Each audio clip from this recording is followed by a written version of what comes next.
Hello बच्चों, let's see the question says let E and F be two independent events. The probability that exactly one of them occur is 11 upon 25 and the probability of none of them occurring is 2 upon 5. If Pt denotes the probability of occurrence of the event T, then A part probability of E is equal to 4 upon 5, probability of F is equal to 3 upon 5, B part probability of E is equal to 1 upon 5, probability of F is equal to 2 upon 5, C part probability of E is equal to 2 upon 5, probability of F is equal to 1 upon 5, D part probability of E is equal to 3 upon 5, probability of F is equal to 4 upon 5. तो question को solve करने से पहले हम इसका basic concept सीखेंगे, इसके according question को सॉल्व करेंगे, that is solution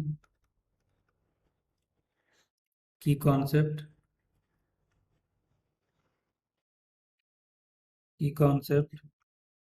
if A and B are two events,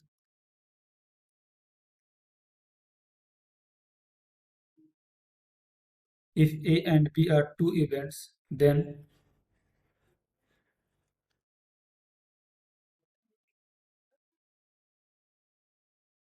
the probability of A intersection B dash is equal to probability of A minus probability of A intersection B, and if A and B are two independent events,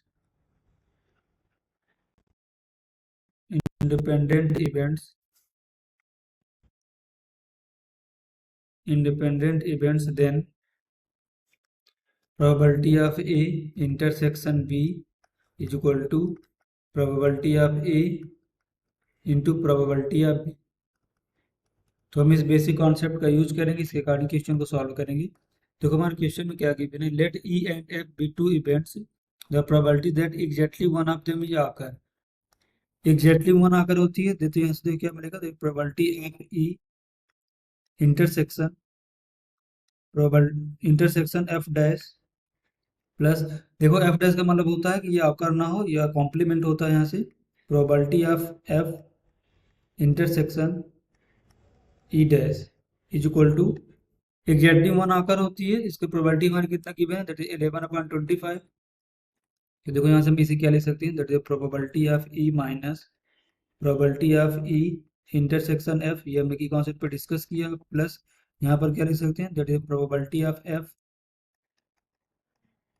minus probability of E intersection F is equal to 11/25। इसको simplify करेंगे तो देखो यहाँ से क्या मिलेगा, that is probability of E plus probability of F minus 2 times probability of E intersection F is equal to 11/25। इसको simplify करें देखो यहाँ से क्या मिलेगा, देखो probability of E plus probability of F minus 2 into, देखो ये हमारी क्या है, इंडिपेंडेंट इवेंट्स है, तो यहाँ से हमें क्या मिलेगा, that is probability of E into probability of F is equal to 11/25। इसको नेक्स्ट स्लाइड में देखते हैं, तो देखो हम यहाँ से लेट करते हैं, let probability of E is equal to, हम यहाँ से पी लेट करते हैं, और probability of F is equal to हम यहाँ say that is Q late करते हैं। तो इसमें अगर पुट करेंगे तो क्या मिलेगा, that is P plus Q minus 2 into P Q is equal to 11/25। यहाँ से बनेगी हमारी क्वेश्चन नंबर 1। देखो फिर आगे क्वेश्चन में क्या बोल रहा है, and the probability of none of them occurring is 2/25। कोई भी इवेंट्स इसमें ना करो, इस बात की प्रोबेबिलिटी कितनी है, 2/25। तो यहाँ से देखिए गिवन है probability of E dash intersection F dash, कोई भी इवेंट्स आकर ना हो। तो देखो अगर हमारे ए ई और एफ क्या थी, इंडिपेंडेंट इवेंट्स हैं, तो ई डैश और एफ एफ डैश भी इंडिपेंडेंट होंगी, तो यहाँ से हमें क्या मिलेगा, that is the probability of E dash into probability of F dash. तो probability of E non occurrence की हम क्या लिख सकते हैं, 1 minus probability of E into probability of F dash को क्या लिख सकते हैं, that is 1 minus probability of F.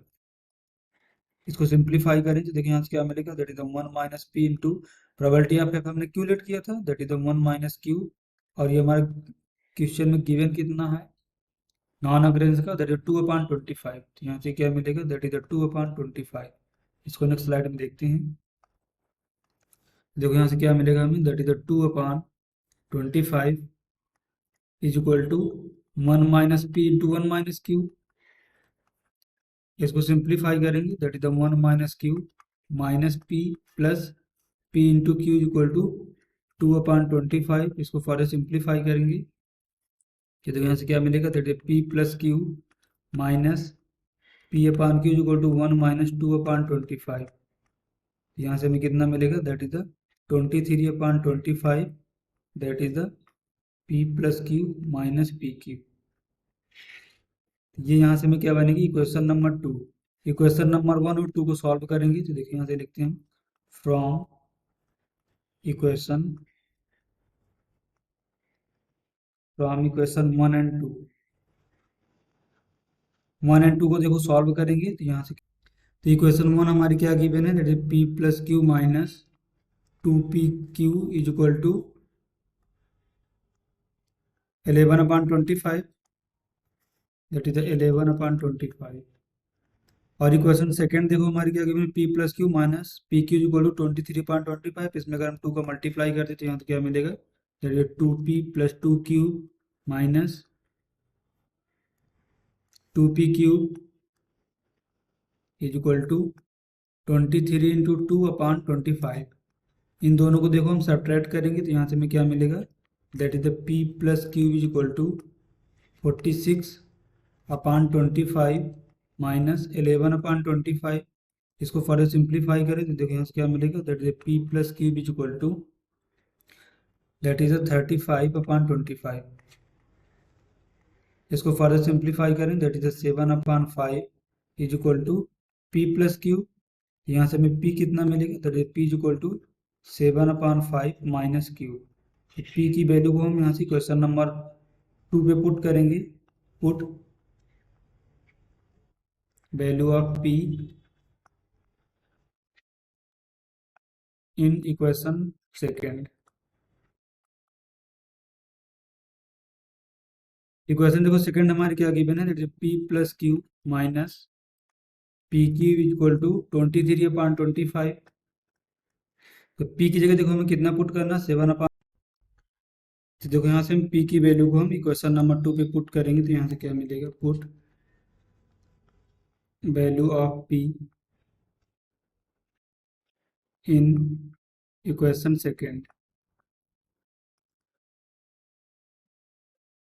Equation second हमारा क्या है, that is p plus Q minus P Q, p plus Q minus P Q equal to 23/25, that is 23/25। तो p equal to हमारा कितना 7/5 माइनस क्यू, तो कितना मिलेगा, that is 7/5 minus Q plus Q minus 7/5 minus cube into cube is equal to 23/25। देखो minus का cube plus का cube cancel out होगा तो यहाँ से कितना मिलेगा हमें, that is 7/5 minus 7/5 into cube plus cube square is equal to 23/25। इसको फर्दर अगर सिंप्लीफाई करें तो क्या मिलेगा, 7 minus 7 cube plus 5 cube square is equal to 23/5। इसको देखो अगर फर्दर सिंप्लीफाई करें तो यहाँ से कितना मिलेगा, that is 35 minus 35 cube plus 25 cube square is equal to 23। इसको फर्दर सिंप्लीफाई करेंगे, that is 25 cube square minus 35 cube plus 12 is equal to 0। इसको देखते हैं नेक्स्ट स्लाइड में। इसको फैक्टर करें तो देखिए क्या मिलेगा, 25 cube square minus 25 cube square minus 20 cube minus 15 cube plus 12 is equal to 0। यहाँ से देखो 5 क्यूब कॉमन लेंगे यहाँ से अंदर हमें क्या मिलेगा, दैट इज 5³ माइनस 4, यहाँ से 3 कॉमन लेंगे, माइनस का 3, तो यहाँ से क्या मिलेगा, that is 5³ minus 4 is equal to 0, that is 5³ minus 4 into 5³ minus 3 is equal to 0। तो यहाँ से देखो हमें क्यू क्या मिलेगा, Q is equal to 4/5 and cube is equal to 3/5। देखो क्यूब की हमें दो वैल्यूज मिल रही हैं, इन वैल्यू हम पुट करेंगे, put cube is equal to 4/5 in P is equal to 7/5 minus Q पे पुट करेंगे, दैट इज 7/5 माइनस क्यूब पे, that is P is equal to 7/5 minus cube कितना, दैट इज 4/5, यहाँ से हमें पी कितना मिलेगा, दैट इज 3/5। जब क्यू की वैल्यू 4/5 है तो यहाँ से हमें पी कितना मिला, 3/5, put Q is equal to 3/5 हम पुट करेंगे, यहाँ से हमें पी कितना मिलेगा, P is equal to 7/5 minus 3/5, simplify करें, that is P is equal to 4/5। तो देखो यहाँ से हमें दो दो वैल्यूज मिले, पी की भी दो वैल्यूज मिले, क्यू की भी दो वैल्यूज मिल रही हैं।